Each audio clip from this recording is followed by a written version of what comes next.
Hi, I'm Scott LaMorte from Itasca Bank Trust Co, your local bank with big shoulders. Together, we've been shaping the future since 1948, but we're just getting started. We take pride that businesses and individuals like you know us for our high level of customer service, financial strength, and up-to-date technology. What we really want to be known for is our connection to the community. Itasca Bank Trust Co may have a big bank ability, but we know what matters most: people. Join us as we invite members of the community to the table and have conversations as neighbors.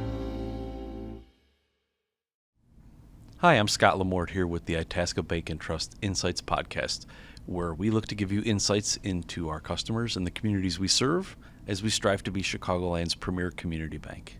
I'm here in the Betty D studio with my friend and colleague Kyle Butson. Kyle, welcome to the Insights Podcast. Thank you. Good to be here.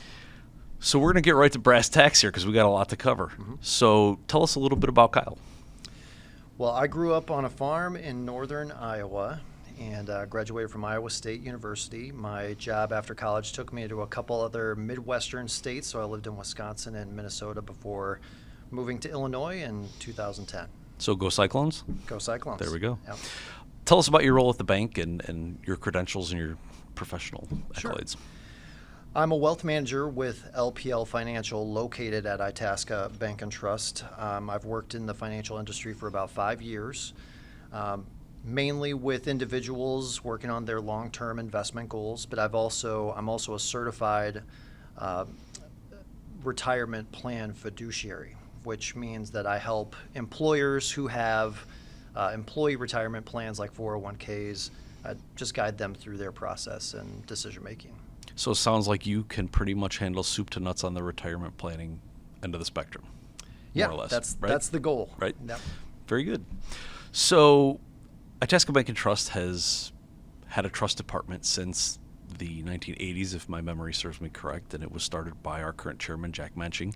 And part of having a trust department at a community bank involves having professionals like yourself to help our customers with their needs related to financial planning, retirement planning, all those kinds of things. So just to give everyone a little history of how that evolved, it was not something 75 years ago when the bank started that was there, but it evolved as sort of a lot of banks in the area did, right? Is it fair to say?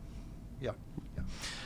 So let's talk a little bit about LPL Financial in general. What can you tell us about LPL? Sure. Well, LPL Financial is the largest independent broker-dealer in the U.S., and they're one of the largest investment advisor firms in the U.S. And one of the things that they, in addition to being able to handle all different kinds of investment strategies and options, they also really specialize in partnering with banks like Itasca Bank and Trust in terms of being able to offer investment strategies that might be outside of the bank's scope normally. So that's really one of their areas of specialization. So can you help us just a little more, give us a little more technical knowledge? What does a broker-dealer do? So a broker-dealer facilitates the selling of securities to individual investors. Gotcha. Okay, that's I think helpful for the listening audience. What makes LPL, say, different from other companies similar to it? Well, in addition, mainly by being one of the largest, they can offer the full range of investment options. There's usually, if a client has an investment idea that they want to pursue, LPL, by being such a large firm, can usually provide that option. But really what they specialize in is giving a lot of flexibility to individual advisors and advisors who work as part of a bank like us. They've got a range of different operational levels that they can assist with that individual to facilitate whatever they want to, however they want to operate their business or their branch. They can really help provide what it is they need. The other thing I think that makes LPL different is they're innovative. They have a few different portfolio models that they've developed that have won some awards that are really cutting edge technology and matching what investors are looking for in terms of being able to stay on track with their portfolio but making their financial life a little easier at the same time. So does LPL have similar products to say what a bank would offer? I mean, I obviously know the answer to this question, but I think it would be helpful if you could help us get an understanding of the difference between banking products and investment products, right? Right. So there's a number of similar products to what you could find at a bank, but when we offer them, there's just a few elements that make them a little bit different at times. So, for example, CDs. The bank can offer CDs. We can offer what are called brokered CDs. So those are not LPL certificates of deposit. What they are is they are banks from around the country who want to offer LPL clients the ability to purchase or order a certificate of deposit from their bank. They have a limited offering, and so the inventory is always changing, but in all other aspects, it's very much like broker CD you would get at a bank. It's got a set term, a set rate. There's some other features that make it different, but it functions very much the same way. So through LPL, you have greater access to a wider breadth of those products, right?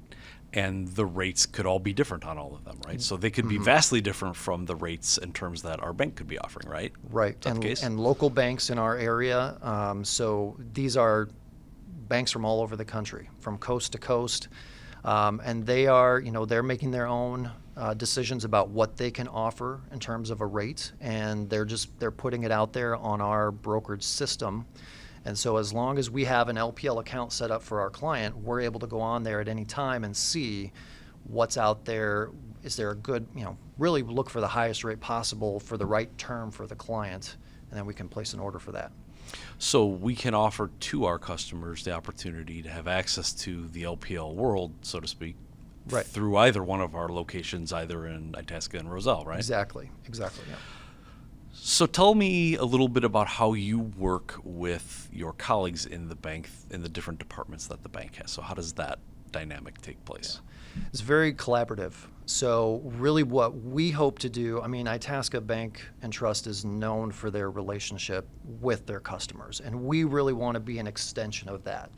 So, for example, we're happy to step in whenever perhaps there's an employer who's talking with the loan department, and just in conversation, something about their 401k or employee retirement plans comes up. We're able to, introduce ourselves, or the loan department will introduce us, and we can talk with that client about what it is they're hoping to do with that aspect. It could be a banker who's talking with someone who just sold a home, and they're just trying to figure out what their long-term investment options would be. And so that's really where we hope to step in and just give some added benefit to what they're already doing at the bank. Nice. So let's get to the topic du jour. This is what I asked Kyle to come in and hit for us. And we hear a lot about the need to save for college for your children. And that's the topic we thought was a great opportunity to let Kyle showcase his knowledge and help us understand what it is we might want to do as we have children and start to prepare for what seems like an insurmountable cost of education these days, right? Yeah. So as that problem seems to linger on, it seems like it'd be helpful if we could have a little discussion about that. So Absolutely. I'm going to start out by just simply asking you, when should you start saving for college, and how much do you think you're going to need if you have a baby now? What are you going to need 18 years from now? Yeah. Well, I'll start with the how much do you need to save question. And, so it really depends. Obviously, there's a wide range of different colleges and programs that you could go to. All of them are going to vary in terms of how expensive they are. So, for example, University of Illinois at Champaign-Urbana, that can range for 14 credit hours. That can range from $13,000 to $18,000 in terms of tuition costs, and that's just tuition. Doesn't include room and board and all those kinds of things. A rough estimate for 1 year at Illinois would cost around $35,000 right now. Wow. So obviously there's a whole range. Harper College is, their tuition is going to be a fraction of that cost. Northwestern University is going to be more expensive. At the same time, a place like Northwestern and private colleges like that, once a student is accepted and they apply for financial aid, it could be very possible that that cost comes down dramatically with an award that comes from the university. So the range in terms of possibilities of how much college education will cost is very wide. According to Forbes, the average in the U.S., the average private college costs about $49,000 per year. The average public university costs about $21,000 per year. So it's very expensive. The other thing that makes it difficult to know how much to save, or it makes it complicated, is the fact that we're all very acquainted with inflation these days, sort of in our broader life. But historically, the costs to go to college have increased much quicker than normal everyday inflation. I've seen things that, numbers that say it's been more than 6% a year historically, and I've even saw one from fineaid.org that says it's more around 8%. So while we know that everything has gotten more expensive just with living life, college expenses, that's grown even faster. So all that means if a person was born today and they wanted to go to the University of Illinois, at that rate of increase, they would be expecting in 18 years to pay $140,000 per year. Wow. For school, which is a mind-boggling It's a staggering number. Staggering number, Kyle. So then you start to get into, well, how do I save for something like that? Well, it's really important to think about something that has growth opportunities to it, not just cash in a savings account, because you really are trying to push every dollar as far as it can grow so that you have as much as possible when the child turns 18. But even, just if we did a standard investment portfolio, try to get the best rate of return, you're still looking at needing to save around $16,000 to cover cost of University of Illinois in 18 years. So it's quite a bit, but at least with investing, you can start to break that number down a little bit further. So, and then to go to your other part of your question, which is when should I start? Right. As soon as possible. As soon as your budget and your finances will allow, it's helpful because it's really about, as you've probably heard the saying, it's really about time in the market, right, not trying to time the market. It's really best if the individual, that's what we help people do, is work with individual clients, have a conversation about their current financial situation, their budget, try to figure out what's the right number we can get started so we can put some money in in a portfolio with some growth potential as early as we can. So you gave us an awful lot there, which is great information, and thank you for getting us started down the path here. I'm going to go a little deeper and ask, is a 529 plan still sort of the preferred college savings tactic? And Yep. Can you tell us a little bit about 529s and do they really work?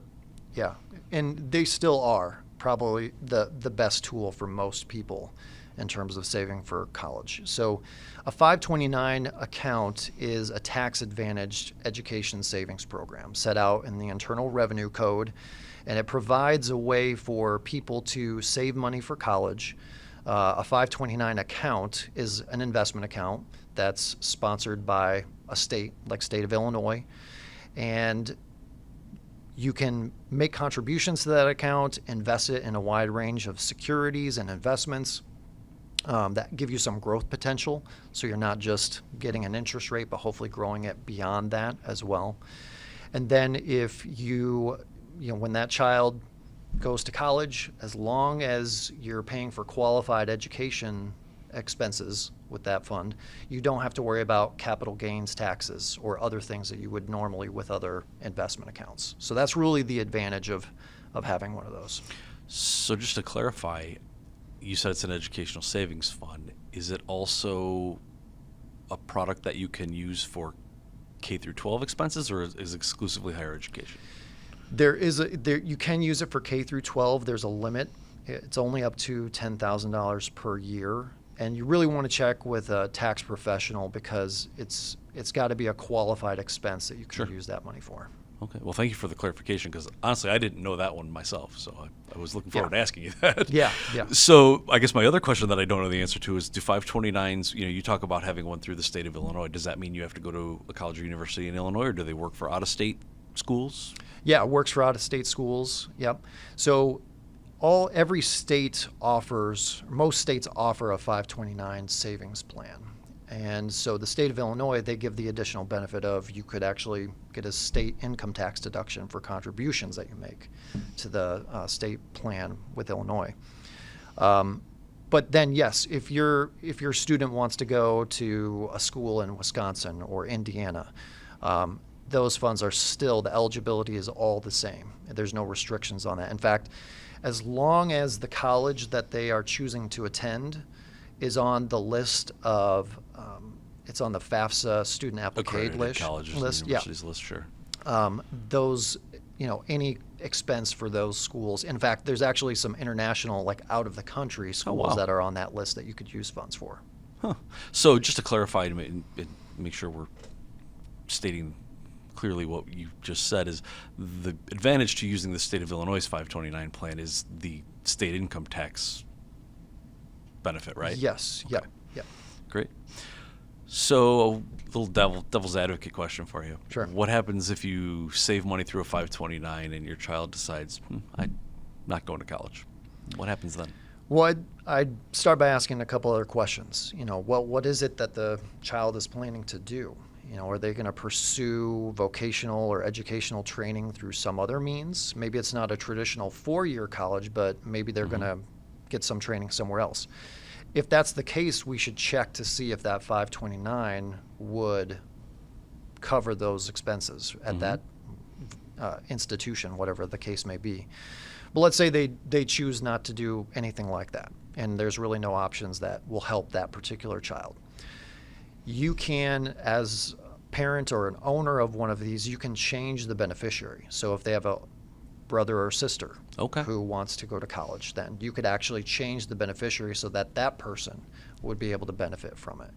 And it's a pretty wide range of eligible relatives that you can switch that to. Okay. There's even with the Secure Act in 2022, there's actually additional options now that just became available to us this year. And as long as the plan meets certain qualifications, if they don't use funds to go to college, they can actually use a substantial amount to start a Roth IRA for that student, which is an awesome start for somebody just starting in their career to have a Roth IRA that's already funded like that. But let's say all of those options, you run through all of those things and none of those will work for you. If that's the case, you can still get the funds out. Okay. You can pay capital gains taxes. There is a 10% penalty when you take money out for a non-education expense. But it's not as though those funds are stuck there forever and there's no way to get it. Okay, except because I think that's important for people to know, because I think as we move along, and I can speak in my own case, having a child who's in college, I started when he was young with a 529, and I often wondered, I wonder what's going to happen if he just, decides to be a ditch digger and doesn't need to go to college. Sure. And it's great to hear that answer, because I didn't know that one either. So yeah, there's a lot of options. Good stuff.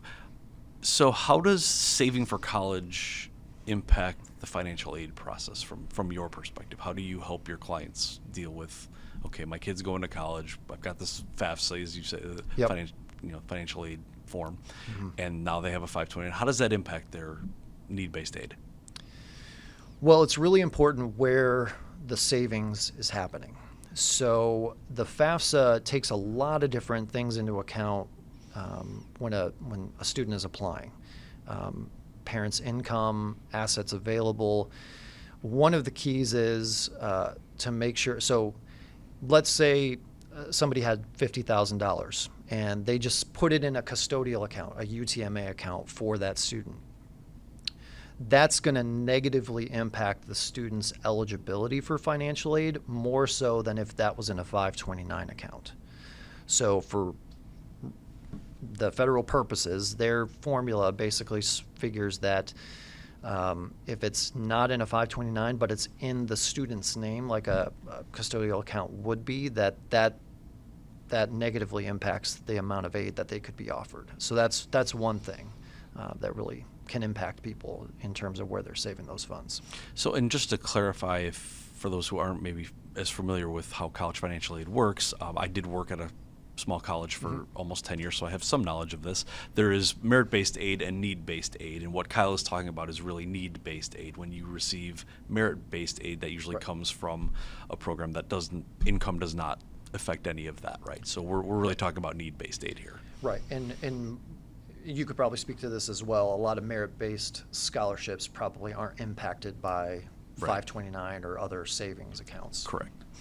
So, and there is the differential between public universities and private universities where the financial aid system works differently because private schools have, in a lot of cases, more access to private aid. That's not government money. That's privately raised donation money. So it's a whole different ballgame, right?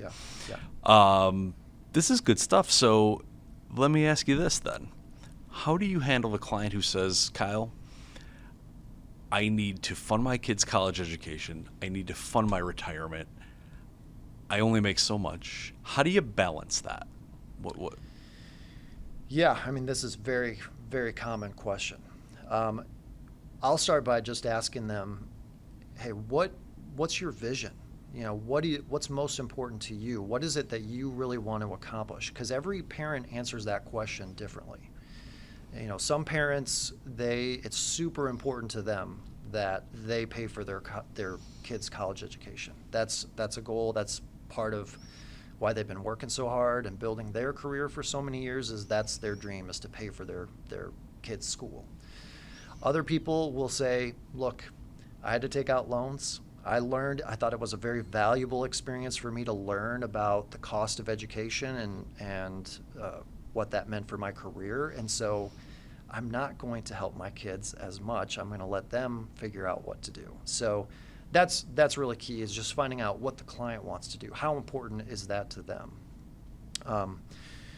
If it's the case where somebody says, well, no question about it, I want to pay for all of my kids' education, then in that case, it's good to just consider, I think, you know, if they are doing that to the neglect of their own retirement savings. It's just good for them to consider, what will that potential future look like? Are you willing to work much longer to push off retirement or change your lifestyle in retirement because you really want to help your kids graduate from college without paying anything themselves or taking out any loans? If that's the case, are you prepared to ask them for help potentially? Oh, it's a great point I didn't even think of. Yeah, because if you don't have your own funding for retirement, you're probably going to be looking to your kids in that case for help from them. Now, some families, that's how they operate. Culturally, there's some cultures that's a value that they strongly will, you know, they anticipate that that's going to be the case, but that's not for everybody. Sure. And it's something that people should factor in. Well, if I'm not going to cover my own retirement for the sake of helping my kids graduate from college, what does that look like? What are they prepared to do for when that day comes when they do need to retire? So what I'm hearing you say is there's no magic bullet on this one. There's no one size fits all answer to that question. There's not. It's all different. Usually, you know, probably what's most common, what shakes out in these conversations is we find we really want to keep, my goal is to keep parents on track with their own retirement. So that way, whatever they do for their kids, they can make sure that they're taken care of down the road as much as possible. And then we look at their budget and just try to see how much can we put away. You know, maybe it won't be enough to fully fund a 4-year degree or something like that, but I'll still try to remind people, every dollar that you save today and you grow over the next 10, 18 years or so is a dollar they don't have to take out in loans and pay interest on down the road. So it doesn't have to be an all or nothing sort of proposition. As much, you know, whatever we can figure out in the budget and put away, it's going to be a huge benefit to the student. I'm glad that you brought up loans because that was on my list of things to talk about. We hear a lot in the media, especially these days, about the federal government loans, loan forgiveness. Right. What advice might you have for your customers related to what college student loans in particular look like, and when is it when is it appropriate to leverage that vehicle or not leverage that vehicle from the financial planning standpoint. Right. Well, and again, circumstances are always different for each individual family, so there might be a case where it makes total sense to do, certain kinds of loans. In my experience and from what I've seen, there's really two major guidelines that I've seen, which is, number one, if you need to take out loans, try to max out the federal loans first. Because when you start getting into private loans, those are usually more expensive. Right. And so you really want to make sure that if you need to take loans, you're taking those federal loans first and exploring that option. The second thing would be that I would encourage parents to consider not taking loans in their name for the sake of their student. And again, everybody's circumstances are a little bit different, so maybe that's the only option for some people. But here's the thinking that I've seen on this one. The thought process is students, when they take out loans and they start their careers, they're really going to have 40 years of earning potential ahead of them to be able to pay off those loans. Whereas for the parent, maybe they only have 10 to 20 years of earning potential left before they need to retire.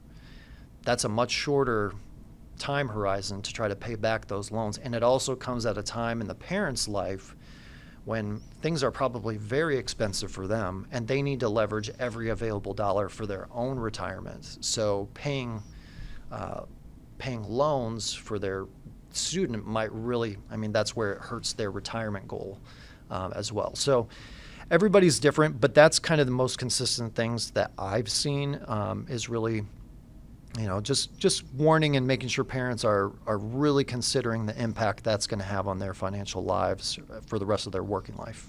I love that you're able to share this knowledge through this podcast. I think it's a great opportunity for us to spread what you know out to the folks who listen to and watch our podcast. Is there anything else in the saving for college discussion that we haven't covered? Anything you can think of that you would pass along while we're here?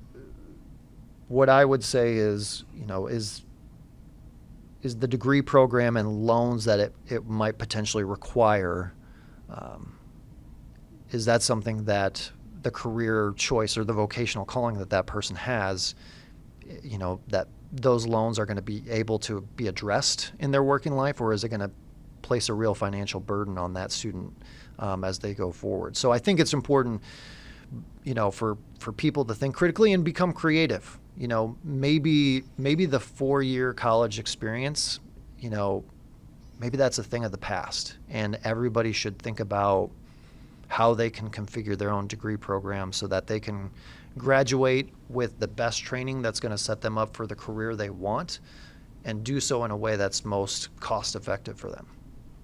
So I'm not one to ever pass on a cheap plug, and this is an Itasca Bank Trust podcast. So if you'd like more information about the things you've heard Kyle talking about, you can call the bank, or you can go to our website, www.itascabank.com. Kyle is physically housed most of the time at our headquarters location in Itasca, but he is available, and his colleagues are available for appointments in our Roselle location as well, which is where I often see Kyle. So we'll get a little more lighthearted now that we're through the meat and potatoes, right? So really good stuff. I think very helpful. I think this is stuff that people want to know about. So I appreciate you sharing all of that with us. So now here's the part where I put you on the spot a little bit. So you have your crystal ball, Kyle. What can you say about the economy in 2024? Oh, yeah.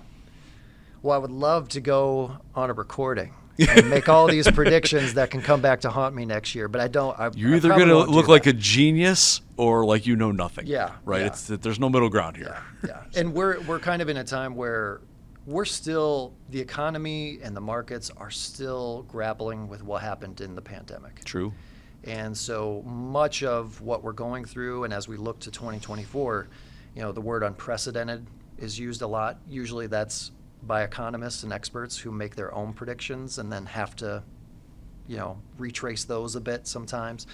So I think rather than try to make a prediction about 2024, because it's so hard to know what's going to happen, I think what I tell clients is it's really most important. there could be anything could happen. There could be pretty dramatic fluctuations, or it could be pretty steady. It could just keep going the way it is. And whatever we face is going to be new because of where we're coming from the pandemic. But what's not new are fluctuations in the markets. I mean, that's been going on for a variety of different reasons and events for decades and decades. What we see is the best investment strategy is one that's specific to individual clients, their own goals, their own time horizon, their own comfort level with the market.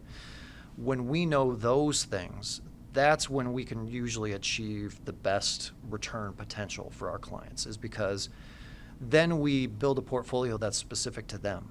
That we don't have to try to predict what's going to happen in any 12-month span of time, but we know we're going to have something that it might be rocky, but we can stick with our strategy through it, and we're still going to be in a great place for the client coming out the other side. Fair enough. So aside from buy low, sell high, you have any other advice for those looking at investing? Yeah, I would say avoid paralysis by analysis.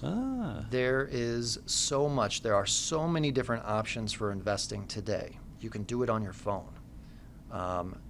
So with all these options, there's a lot more that people can start to consider, and they get tied up into research and all this sort of thing. And going back to what we talked about earlier for college savings, like I said, time in the market is more important than trying to time the market. So really you want to make the best decision you can, find the right portfolio for you, and then get that money invested so it has time to grow in the market. What you don't want to do is wait too long trying to explore all your options, and then the market keeps going up on you. So really, I think that's probably the most helpful thing for a lot of people these days. Okay, you ready for the hard-hitting last question? Sure, absolutely. All right, so you're an Iowa guy. Does that make where you're from, does that make you all Vikings fans? Is that the nearest NFL team in northern Iowa, right? Well, I was talking about this earlier this week with someone else. No, everybody has their own allegiance. Okay. So it's very different. We were talking about, I was discussing this with someone who grew up in the Chicago area. And we were talking about the Jordan era where everybody is, everybody here is Bulls fans. But where I'm from, you have Packer fans, Vikings fans, Bears fans. So all bets are off. All bets are off. So I'll put you on the spot. How did the Bears do this year? Better than last year. I like it. And the last question, do they ultimately move to Arlington Heights? Oh. You don't have to answer that. I just had to ask. Yeah. It's really unclear, isn't it? Right. I would agree. It's very you heard it here first. The situation of Chicago Bears, very unclear. Kyle, thank you so much for being here. I really enjoyed having you. I'm Scott LaMorte with the Itasca Bank Trust Insights Podcast. Thanks for watching.